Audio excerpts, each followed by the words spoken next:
today's topic is the 4 disciplines of execution. There's also a book called 4 Disciplines of Execution, which I really recommend everyone reach out, get the book, and read it. It's a great book. All right? What you should know, the overall goal is to change your mindset and human behavior. What we're going to be talking about today is setting goals and a mindset of how to achieve those goals. Focus. Focus on what you want, how to achieve it. And also not to get distracted by what we're going to call the whirlwind. Right? How many times has this happened to realtors?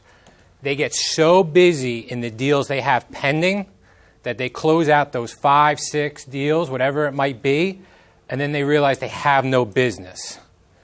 Because they get so focused on the whirlwind of the deals and putting out fires that they forget to prospect and keep consistently building new business. And that's one of the biggest downfalls agents have in all markets. The greatest challenge of execution, bringing the focus and direction and then sustaining those actions. And one of the goals and one of the ways we're going to talk about this system is really a lot through how people lose weight. Absolute commitment.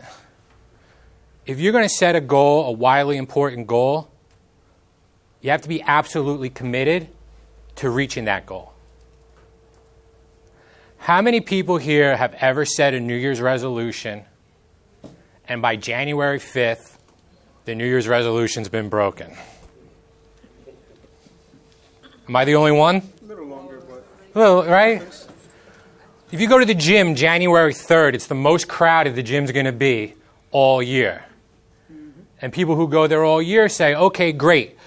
I just have to get through the next month of the gym being crowded, and then it'll be back to where I'm used to it. Right? So this is such a huge thing that happens in our society. People set goals, but they really don't execute them. So the 4 disciplines. 1, focus on the wildly important goal. 2, act on lead measures for those goals. 3, keep a compelling scorecard.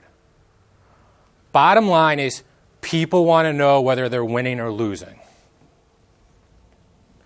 If you're playing sports and you're practicing and not keeping score, watch how people practice and then watch how it is when they start keeping score. It gets a lot more intense. Same thing, if you're setting a goal, you also have to have a scorecard to see if you're winning or losing towards your goal. Create a cadence of accountability. And if you can't keep yourself accountable, you should have people in your circle that are going to help you keep accountable. And I do this personally. As you guys know, I've had coaches for years because I had a widely important goal. When I bought the brokerage 5 years ago, my widely important goal was I wanted to get it to be 50 agents in 5 years. And I had lead measures, how I was going to get there, and I kept myself accountable, and I kept a scorecard. And what happens is that when I did that is 50 shot to 80. We have about 80 agents between the 2 companies now. I had a widely important goal. I kept lead measures. I kept myself accountable, and I kept score to know whether or not I was winning or losing at my own goal.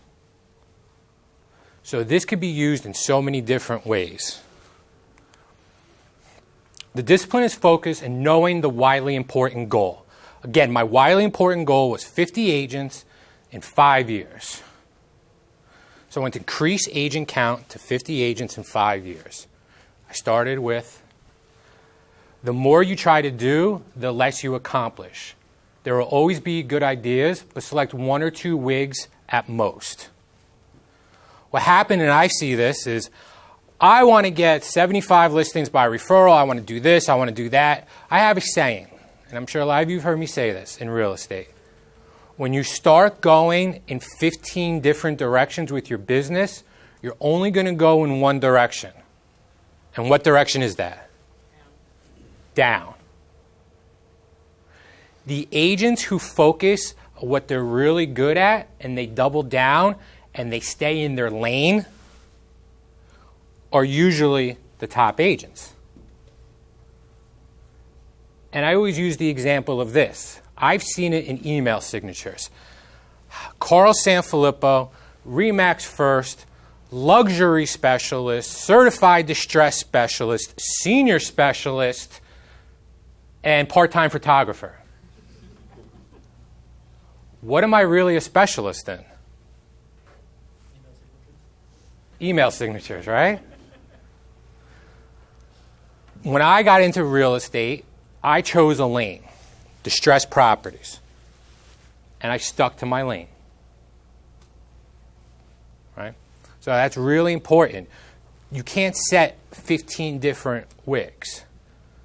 My wig wasn't to be, hey, I want to be 50 agents, 5 years, still do all these listings, do this, that, and no. My wig and everybody else surrounding me knew it. So X to Y by when? Bad goal. Save money for a trip in August. Good goal. Increase your savings account from $300 to $1,000 by August 1st. Same thing, just a different way to structure it. Let's tie it into real estate. Bad goal, I want to get more listings. Good goal is, I want 10 listings in the next 3 months. You guys see the difference between a bad and a good goal? It's really dialing it in and making it focused. Because it's a lot easier to measure the good goal than it is the bad. And to keep you focused. So, the whirlwind. What the whirlwind is the distractions of everything that happens in the business. Who here says, I was going to prospect today, but... Am I the only one that's ever said that? Because the whirlwind of other people's problems, my own issues, that before I know it, I didn't prospect.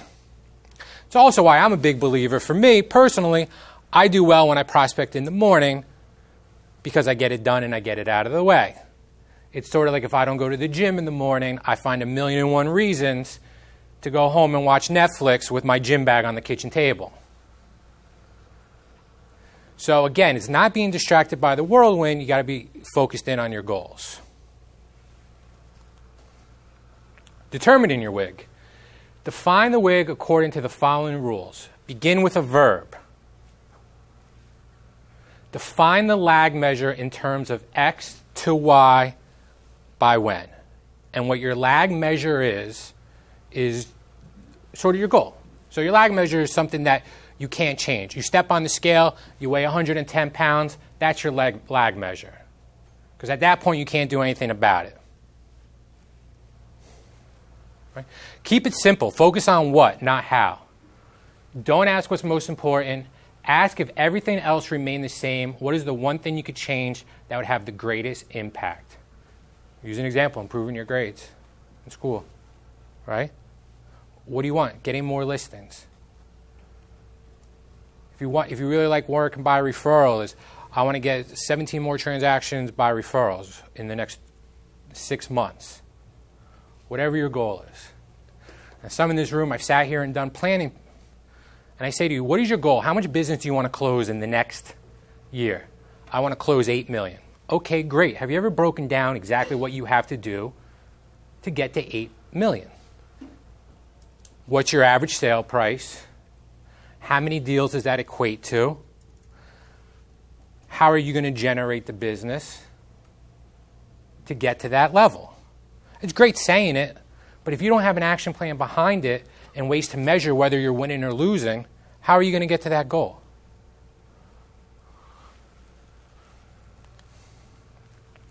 So we use this as an example. Your wig. I want to reduce body weight from 160 pounds to 145 pounds by May 20th. Yep, I use my actual weight, in case you guys didn't know. Begin with a verb. Simply verbs focus the mind immediately on action. This, reduce body weight, not this. In order to look better, right? So your wig is like, well, in order to do 8 million. No. That's not how you want to do it. This summer, I'm going to implement a wildly important goal this year. Boom, boom, boom. Cut the BS. Make your goal short, simple, decisive, and put a time frame on it. Your goal shouldn't just be, I want to get 100 listings. Like, when do you want to get 100 listings by? I want to get 100 listings over the next 12 months. Or, I want to close 50 transactions in the next 6 months. Whatever it might be, you have to define it and put a time on it. Keep it simple. Most goals are vague, complex, and pretentious. Reduce body weight from 160 pounds to 145 pounds by May 12th. Not, I'm committed to losing weight and being healthier. Right? Don't set the goal as, I commit that I'm going to work more in the next 6 months. What does that actually mean? Right? This is fluff. And any of you know me, I hate fluff. When people try to tell me, well, this happened, I'm like, stop. Stop all that. Tell me exactly what happened. I don't need all the details about, the cat was on the ledge, and what happened? Cut the fluff. Focus on the what, not the how. Many people define a clear goal, but they complicate it by adding a lengthy description of how the goal will be achieved. I've heard that too, right? I'm going to do this, ba, ba, ba, ba, ba, ba, ba. No, what's the goal? We're going to talk about measures, how to get there. It doesn't need to be long and lengthy.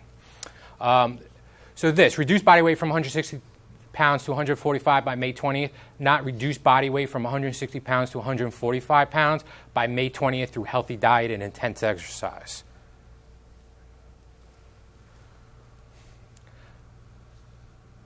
Things to remember. Ideally, fight only one war at a time.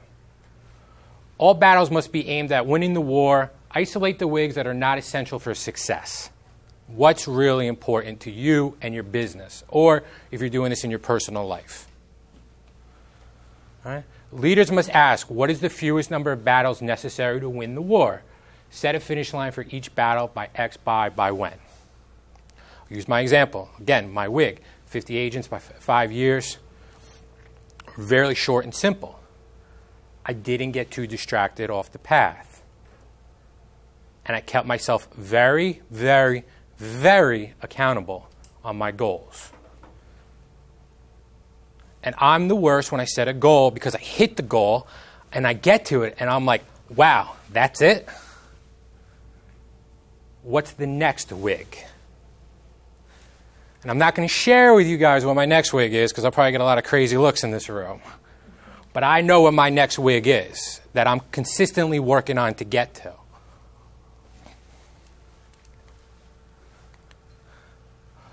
So we're going to look at this. Overall wig. Increase savings account from $300 to $1,000 by August 1st. Your big war is your bank account deposit from $20 to $70 per check. Battles. Decrease monthly spending from $275 to $170. Your lead measure. Takeout food. I'm spending $50 a month on take food. I want to cut that down to $30. That is something that I can measure.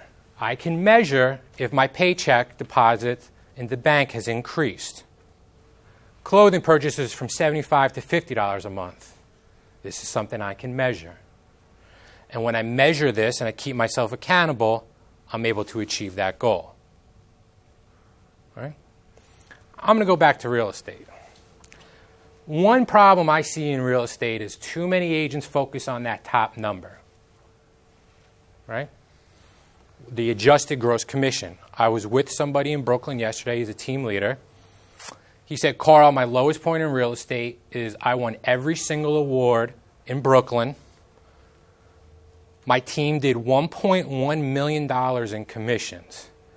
I won every single award that year. Company party, they were clapping for me. I netted $82,000. But I got every award. And he goes, I blew up the whole thing.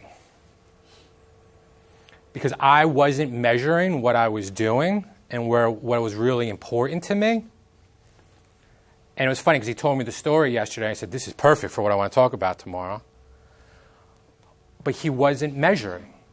He didn't have his lead measures. He didn't keep focused on what his wildly important goal was. He got focused on the shiny objects.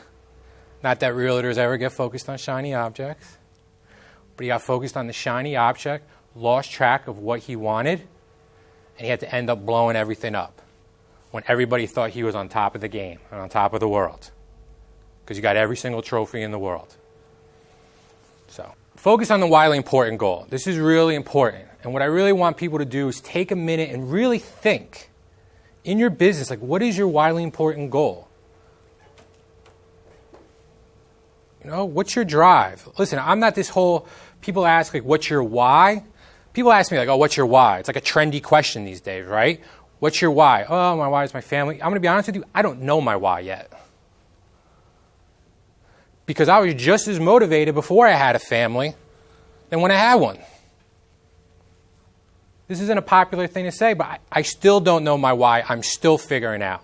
I just know I have a blast doing this, and I love watching other people succeed. And I don't know if I'm really good at like a real job. So I can't answer what my why is, but I just know I'm having a great time doing this. I'm surrounded by terrific people, and I just want to keep going. And I have goals. And I know if I hit my goals, everything else will fall in place if I keep balance. So what I challenge everybody is really think of what your wildly important goal is and frame it in the way we discussed. Not to get more business or, you know, my goal is to do Circle of Excellence, Magenta next year. What is your goal? And how can we build a system to get you to that goal? And then when you get that goal, what's your new wig? Right? So define the wig, begin with the verb, define the lag measure. I want to lose 160 pounds. My lag measure is the day I lose 160 pounds. That's the lag. My weigh-ins are my lag measures. Because everything I did leading up defined that lag measure. Step on the scale, I'm down 10 pounds. Okay, my lag measure, 10 pounds. My lead measures were I cut my diet to 1,600 calories a day, and I do 45 minutes on the elliptical. Those are my lead measures to get to my lag. Does that make sense? So keep it simple. Focus on what, not how, when you're setting your wig. Focus on your goal and focus on what exactly you want. So here's just another example. Increase class grades from 73 to 90% by May 1st. They don't go into how they're going to get there. The goal is just what it is. My goal, again, was the 50 agents in 5 years. I didn't talk about how I was going to do it, and I'm going to be honest, I had no clue how I was going to do it when I first started. Things to remember, beware. As you see plus results with implementing the 4 disciplines of execution, you'll want to bring all initiatives into the boundary. If you do, you'll lose the narrow focus intended with these disciplines. Leaders often hesitate to narrow their focus because they worry about the consequences of choosing the wrong wig. You can't choose the wrong wig.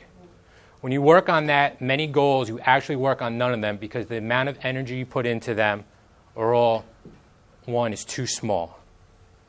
That's what I'm saying. You got to really figure out what your lane is and where you want to go and stay in that lane and not get distracted. This business is so easy to get distracted. What do I say? You can spend $19.99 a month on services and go broke. Oh, for $19.99 a month, we're going to get you seller leads from this zip code and this and that and this.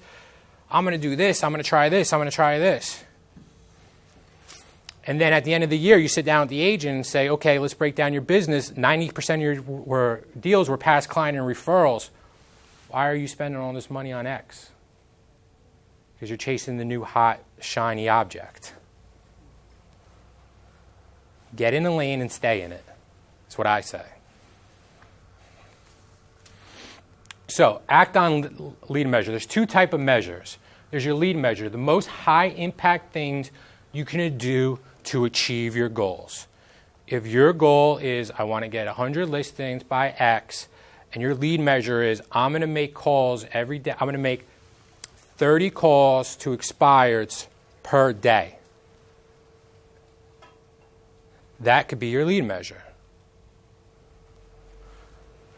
Your lag measure is tracking measurements of your WIG, revenue, profit, weight loss, savings, listings taken. Ultimately, the most important thing you are to accomplish, but lead measures will get you to your lag measures. So let's just say I'm going to use the 100 listing example again. Your lag measure is I've been making my calls, the lead measure, I'm tracking it, and now I have 25 listings. 25 is your lag measure. The calls and prospecting you do are your lead measures,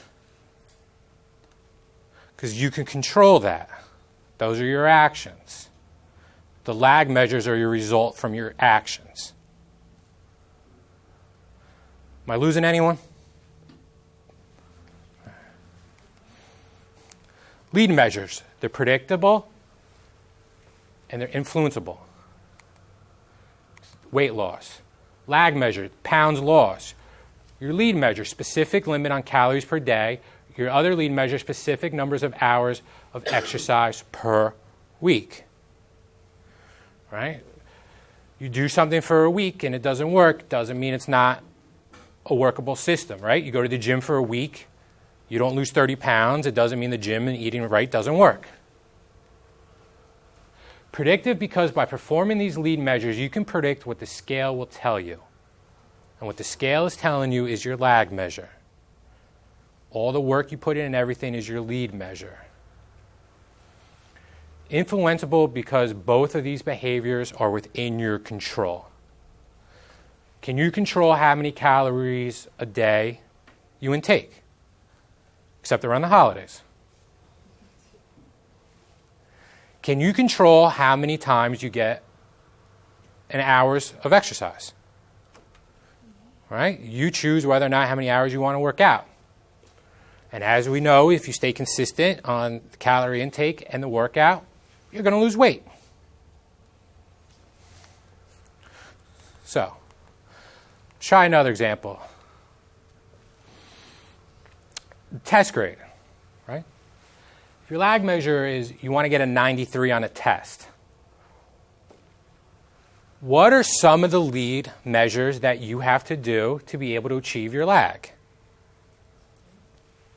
Sorry? Study. But let's go even a little bit more. Study for 5 hours. Right. Study for 5 hours a week. Okay, I want to think of another lead measure about how to get the test. A certain score on a quiz beforehand. I'm sorry? A certain score on a quiz before the test. Right, because you could pre-measure it. So these are the measures to be able to set a system to do a test grade. Let's do another example. All right?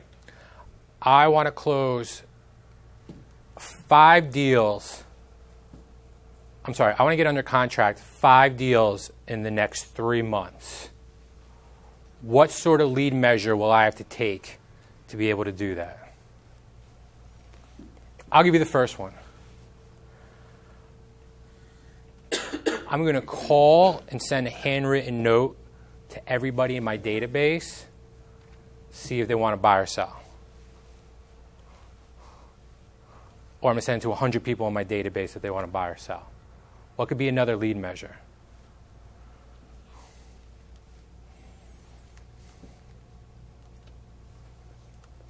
Call the clients. I'm sorry? Call the clients. Call clients. But I'd say even with the call the clients is, I think that would go into, I want to call my past clients. I'm going to call 100 of my past clients and also each write them a handwritten note. Another measure could be, if you're newer in the business, is I'm going to hold an open house every Sunday for the next 3 months. And you're going to measure how you're doing on that, whether you're holding the open houses. All right, so there's certain ways that you want to measure to get to your results. Choosing the correct lead measure. Once you identified a couple of high leverage lead measures, test them against the criteria.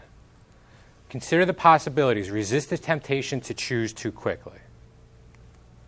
2, rank by impact. Narrowing the focus for a few lead measures permits stronger leverage. 3, Test the top idea. Resist temptation to choose too quickly again. Right? So if you're really sitting there and you're trying to figure this out, you really have to go through elimination and process of what you think the most important things are to get to your goal. When I say like this too, if you're looking to do this goal and you know you're never going to call expireds or you're not going to go after FSBOs, you shouldn't probably put them in as your lead measure. Because you're not going to do it. But you got to see, is it predictable? Is it influential? Is it an ongoing process? Let's just say I was going expireds. People who call expireds all the time can usually figure out how many calls they have to make to get an appointment and how many appointments they have to go to get the listing, if they're tracking. So if they're looking to get a certain amount of listings, you can sure bet that their lead measure is going to be a certain amount of phone calls, a certain amount of appointments to get listings. Keep a compelling scorecard. Again, people want to know whether or not they're winning or losing. The scale is a scorecard. If your goal is to lose 10 pounds, it's easily measurable by the scale. A compelling scoreboard tells you whether or not where you are, where you should be. People play differently when they know the score is being kept. It is so important. This industry, we have a lot of scorecards or a lot of people use to measure. This industry, we have so many awards. The awards is recognition, and for some people, a scorecard. You know, there's the Circle of Excellence, there's RE/MAX, there's awards, there's, if you're at whatever company, there's so many awards. People want to know whether or not they're winning or losing. And they want to be recognized. So characteristics of a compelling scoreboard: keep it simple. It has to be visible. It should show both the lead and the lag measures. It has to tell you immediately if you're winning or losing. When you look at that scorecard, you should know if you're on your goal or if you're not on your goal. Right? Has anyone seen the agent who has the agents that have the huge whiteboards with all their deals on it, what they have closed, what their goals are? It's a scoreboard. When you look at that whiteboard, you should know if you're on track and if you're able to win or you're losing for your WIG.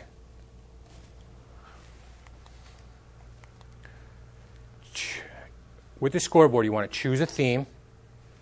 Have fun with it. It doesn't have to be completely serious. Right? You ever hear about the person who's trying to lose weight and on the mirror they put like pictures of people who they want to look like? So you want to choose a theme. You want to design the scoreboard. Is it simple?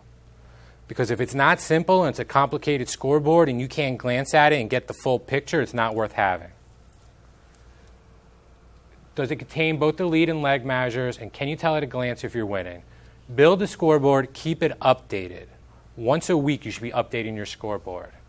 That's why I'm saying if it's too difficult and too complicated, you're not going to do it. And when I set a WIG, once a week, I'm reviewing my WIG to see where I'm at. And sometimes it's painful because I know it's not where it should be, and I'm just looking at it. I'm like, oh, all right, got to step it up. What am I not doing to get me where I want to be?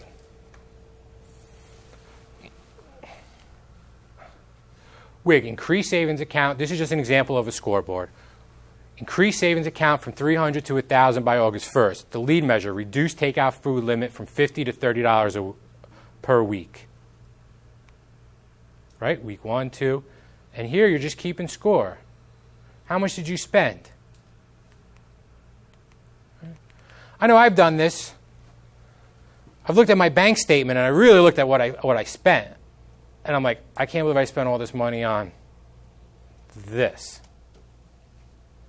I don't know if I'm the only one in the room that's ever done that. But when you really look at it, you're like, wow, I can't believe I spent this. But if you're keeping score and you're really looking at what you're doing and you want to reduce something,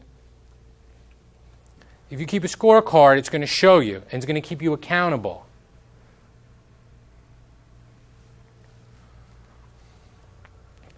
So here's another. Increase savings account from $300 to $1,000 by August 1st. Again, it's your WIG. Your lead measure is reduce clothing purchases from $25 to $50 per month. Here, this is just keeping score of your reductions. This is how you know if you're winning or losing to achieve your WIG at a glance. And it sure helps to keep you accountable.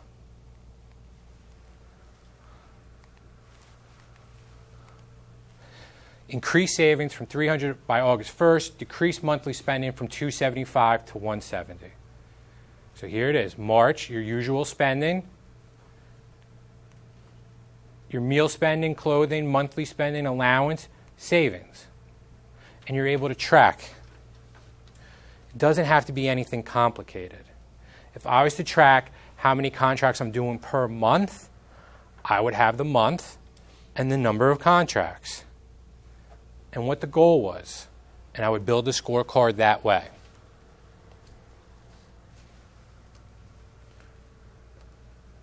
Increase your savings account against the WIG. Your bank account deposit from $20 to $70 per paycheck. Here's just mapping out where it is on your savings. Create a cadence of accountability, the discipline of execution.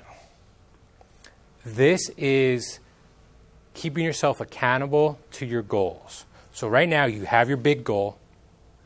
You know what your lead measures are to get to your goal. You know that measuring it, you measure it by your lag measure.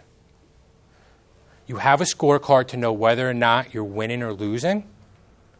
And now what we're going to do is we're going to keep it accountable.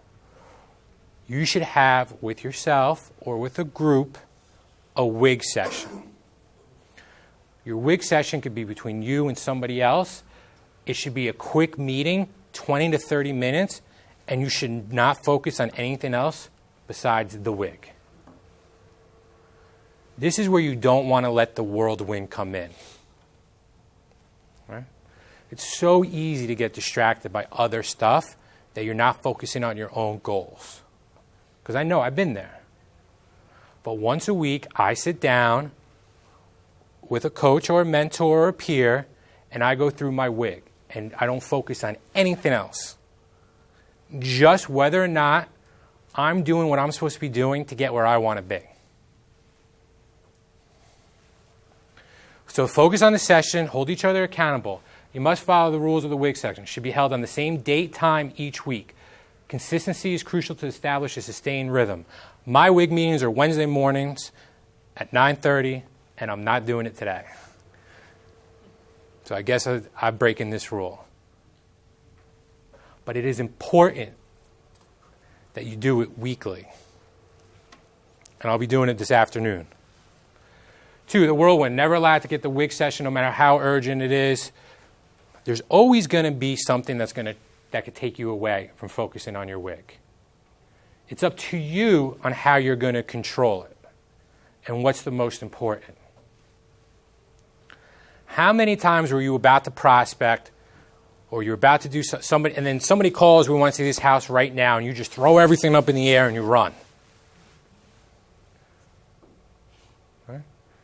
Then, how many times have you done that and say, listen, we can't go right now, I have an appointment, but we could go see it in a few hours, will that be fine? And they go, yeah, no problem. Right? But what happens is too many people, when it comes to prospecting or something else, will just jump at the appointment instead of take control. If you don't treat this stuff as like an appointment to help better yourself, you're just always going to be caught running on those fires. All right? I always say to agents, don't be afraid to tell the client, like, hey, I have an appointment right now. They don't know what that appointment could be. But how about I show it to you tomorrow, first thing tomorrow at this time? Would that be okay? Most of the time, people understand. In this market, some people don't. Oh, yes. And I get that, because this market's crazy right now with how fast inventory is moving. Right, in this market, the inventory is totally like, it's flying off in the first 7 days or it's there for 4 months. I feel like there's no in-between. days on market 40, it's either like days on market 7, multiple offers, or it's 4 months out, and it's no in between. So, a compelling scoreboard, again, it's going to tell you whether or not you're winning or losing. I know I've said that. Weekly commitment, big question. What can we do this week to impact the lead measures? Again, when I sit down in my WIG session, I look at where I'm at and what my goal is. What can I do with my lead measures to affect my WIG? The WIG doesn't change. My efforts toward my lead measures to get me where I want to be is what I have to focus on. There's a saying, how do you eat an elephant? One bite at a time.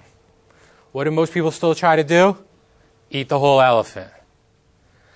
I see agents do it all. They set this huge, lofty goal, and they don't have the measure, and they keep focusing on that big goal.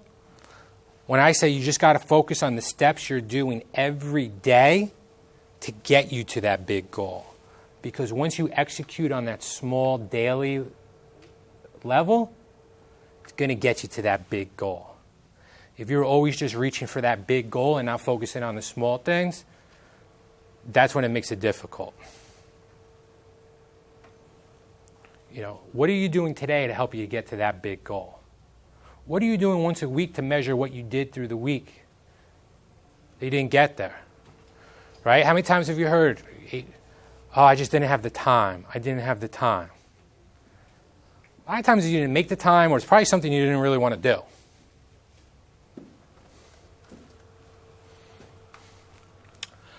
So each week commitment must meet 3 standards. Must influence a lead measure. Yes. Call 10 previous clients from the past 2 years to see if they have any upcoming events or to see if they know anybody looking to buy or sell. So, no, negative lower price for food for upcoming event. What this is basically, if you're using like a catering example, that if you call 10 previous clients, those are your lead measures. And are you executing the lead measures? Timely, if the real impact of your commitment is too far in the future, it won't help to build the weekly rhythm. What are you going to do in the next week to get you towards your WIG? And you have to start measuring what you're doing in a week, not what you've done over a year. So a 3-part agenda for a WIG session. Accountability, reports on commitments. In the next week, I will do X, Y, and Z. In the next week, I'm going to call 5 past clients and write 2 handwritten notes. When you go in that WIG session the next week, somebody better keep you there accountable. Did you make the 5 calls? Did you write the 2 handwritten notes? No. Why? Well, this emergency came up, blah, blah, blah. Stop. If this is your goal, you can't get caught up in the whirlwind. And you have to keep yourself accountable. It's just like if your WIG session was to lose weight. Did you eat your 1,600 calories and did you go to the gym 4 times? No. Why? Oh, this happened, I got busy. All right, what's your goal for next week? Let's get you back on track.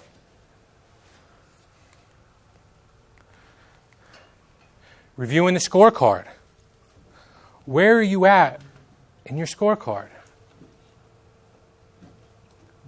Are you doing the lead measures? Are you looking at it weekly? Do you have it in front of you to keep you accountable?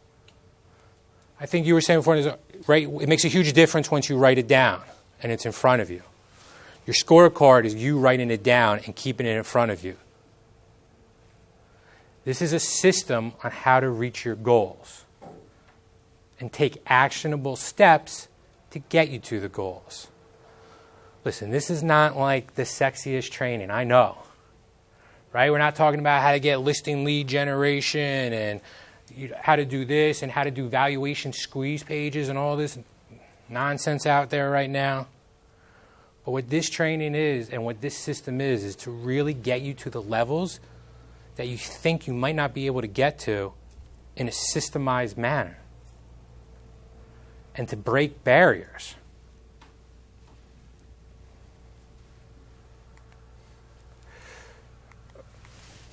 The plan, to clear the part and make new commitments in your WIG session. This is what happened last week. Last week is gone. What am I going to do from this WIG session to the next WIG session for my lead measures to get me to my goal? If you do it like this and keep yourself accountable at a week at a time, it's amazing how much is going to happen over the amount you set of time in your WIG session. So let's just think about this. If your goal was to do a certain amount of business in a year and you did this once a week for a half hour, how many hours have you just spent reviewing yourself, setting new goals, and keeping yourself accountable? It's going to be something like 26 hours. That means you spent one whole day, over one whole day, keeping yourself accountable, measuring your accountability, and working towards your big goal. Most people focus on the elephant, the 12 months. They're not worrying about the bites they're taking once a week. They're not worrying about chipping it away. It's the tortoise and the hare. So weekly commitments and WIG sessions, schedule into your week for higher accountability. As you guys, most of you know, I am like, my Google Calendar is color-coded with everything in there. And I'm always 10 minutes early. Because in my high school football coach, if you weren't 10 minutes early, you had to run laps, and I hate running. So I was 10 minutes early to everything because I did not want to run gassers. And I still am that way. But that's why I use my calendar, because I block out WIG sessions, accountability sessions, prospecting time, time to work on my lead measures, because I know what my wildly important goal is, and like I want to hit it. I want to be blunt. I want to hit the goal. And then I'm going to set like a new goal. Because to me this is fun. I probably need another hobby, I know. I get bored playing golf. But again, I block it out. So if you're not using your calendar, I really, really, really urge you to start using your calendar. Because when you put it in writing and it's in front of you and you get alerts on your phone, it's going to keep you accountable. If you have Google Calendar, there's a way you can email yourself your agenda in the morning. At 5 a.m. automatically, you'll get an email. Mine's at 5 a.m. So when I wake up at 5:30, I have it, of exactly what you have to do throughout the day. And if you're not blocking out your time and not keeping yourself accountable, nobody else is going to, no matter what coach you have. So really just kind of say your commitment 1 for the week. I'm going to work on Monday. Your commitment 2. You're going to have a lot more fun in your WIG session if you're working on your commitments from the week before. And I tell you what happens is if you're not working on your commitments, you just stop your WIG session. And you're probably not going to get to the goal you really wanted to. So, benefits of a WIG session, if it's a group team decision making, bring out the best thinking from every team member. Because of some people, you might be surrounded by other people who are going to help you get to your WIG. Whether it's admin, if you have a team, your team members, whatever it is, to help you stay accountable. Engage in problem solving. You get motivated by it. If you're in a WIG session with other people or you have someone there keeping you accountable, I still get like super excited when I have a goal and I did something I wanted to do and I'm sharing it with the person who's been there with me as I'm doing it.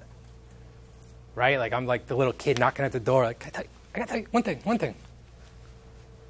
I still get super excited. Collaborative thinking, if you're doing it in a group, if you're in a mastermind. I don't know how many of you have ever been like in a mastermind group. For me, it helps because I learn a lot. It's other keep accountable. And I don't know, I just don't want to be like the person in the group that everyone else did it and they look at me and I'm just like, oh, I didn't do it and I have no real reason why. So it motivates me to be around other like-minded people. So those are really, I mean, the WIG session can help so much, and it's just such a motivator when you're really trying to build to a goal. Because like, to build to a goal, it's like building it one step at a time. There's no shortcuts. Right? So the recap. Discipline 1 is focus on your wildly important goal. Discipline 2 is act on lead measures. 3, keep a scorecard. And 4, have some type of accountability built in.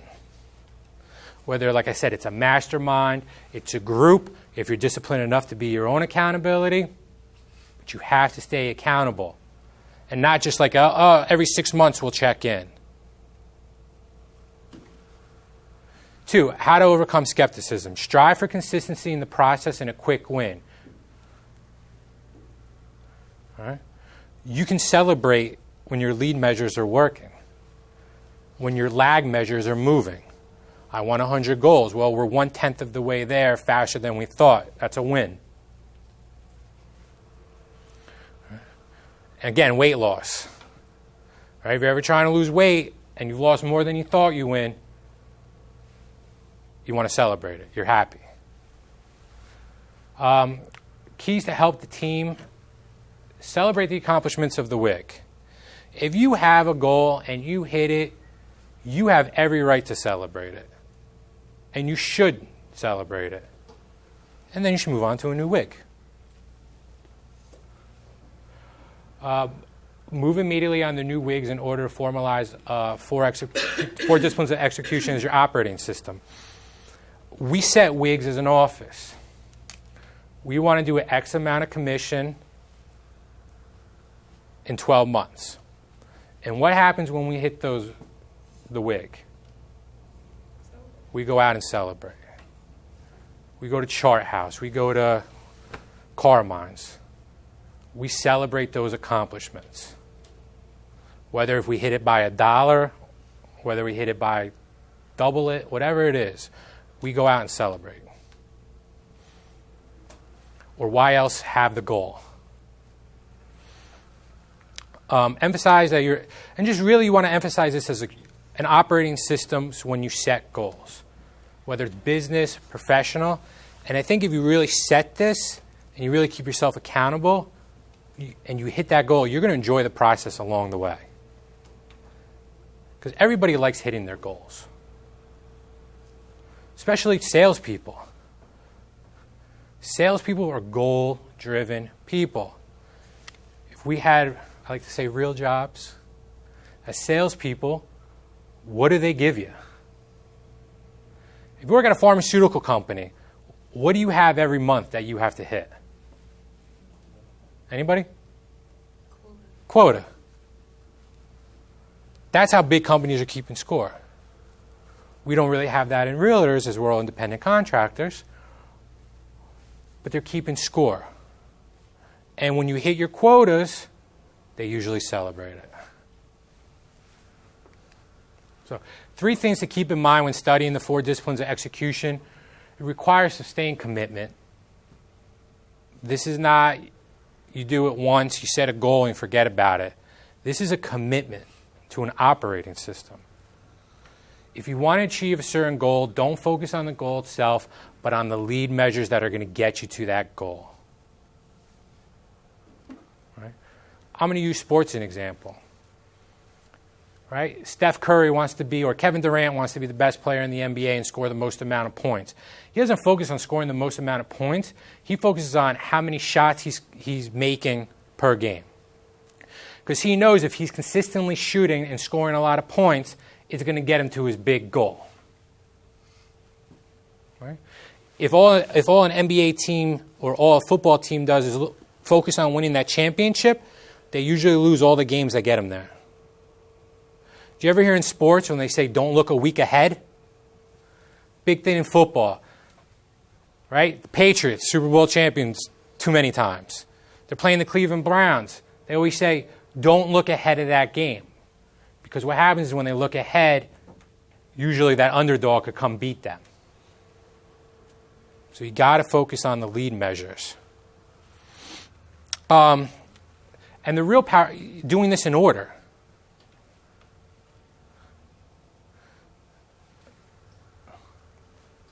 So 3 challenges. 1, performing consistently on lead measures. Again, it's like going to the gym.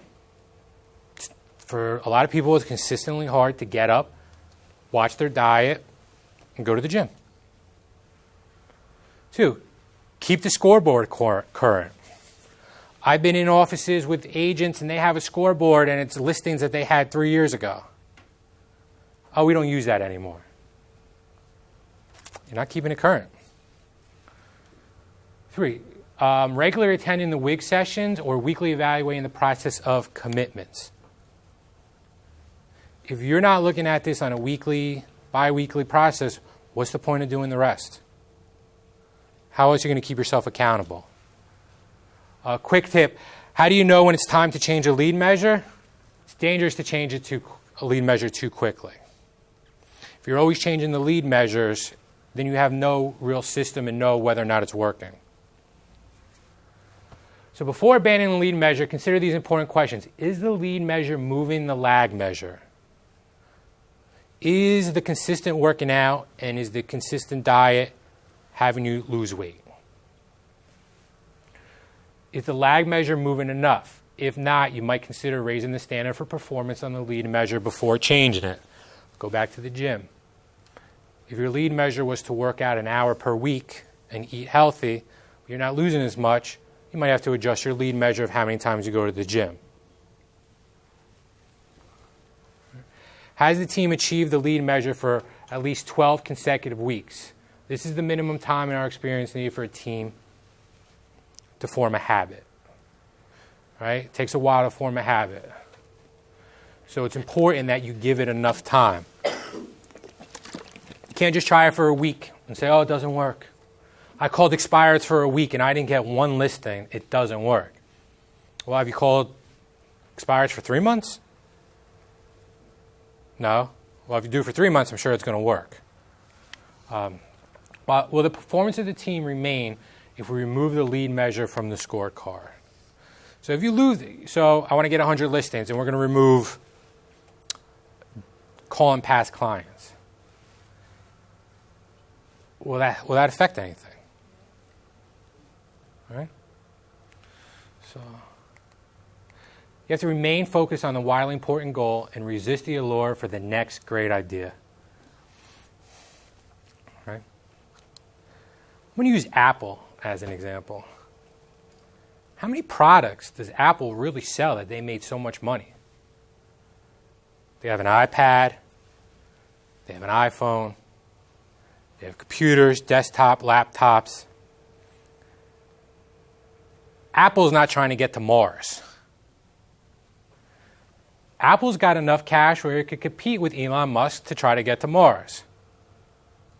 But that's not their wildly important goal. Their wildly important goal is to dominate one space, even though they have more cash than just about any other company. But you don't see Apple going in 1,000,001 different directions. They're staying in their lane. So it's important to not get distracted, because it's very easy to get distracted. It's like the person, I'll use an example. I know somebody who sold a company $25 million and was in the real estate space. They opened up a rose business, selling roses at like Lowe's and Home Depot, went bankrupt. Wasn't in his lane. Wasn't what he was dialed in for. $25 million to bankrupt, selling roses. Every time I hear the story, I'm like, wow. Because the person's not staying in their lane. So it's really easy to get distracted, and it's really easy. I see this a lot with agents. They're doing really, really well with buyers, really, really well with buyers in their first few months in the business, and then they're like, all right, I'm going to become a monster listing agent. It's like, hey, follow a process. Don't compare your page 1 to somebody's page 100 in their book. Because a lot of those monster listing agents worked with a lot of buyers before they became that monster listing agent. And the reason they became a monster listing agent is because a lot of their buyers turned into sellers, and they were able to leverage that. So remember the big picture. You have to be clear on what it is. So again, discipline 1, your WIG, X to Y by when? Reduce body weight from 160 pounds to 145 pounds by May 20th. You can easily plug this into one of your real estate goals with this formula of X to Y by when. Discipline, lead measures, predictive and influenceable. Again, example, lead measure 1, limit your calories to 1,600 a day. Lead measure 2, exercise a minimum of 10 hours per week. And your lag will be those weigh-in days. Keep a scoreboard. Keep a scoreboard that works for you, but just keep it simple. Whether it's a bar graph, I can tell you this. If my wife and I did the same exact scorecards, hers would be a lot better than my scorecard. And a lot more clear and understanding. But you have to do what's good for you and what works for you. But you have to keep score. For example, accountability. Hold 20 to 30 minute WIG sessions. Review and update the scorecard and specific deliverable that impact lead measures. And what's easy to do with that is how many calories did you eat per the week? How many times did you work out? Did you hit your lead measures? Are you going to get to your lags? So that's really just the system. Like I said, it's not one of the craziest trainings of like go out to get more business. But this is really, like I said, really focusing on what your goal is and looking at the small picture to get you to the big picture. I thank everyone for coming.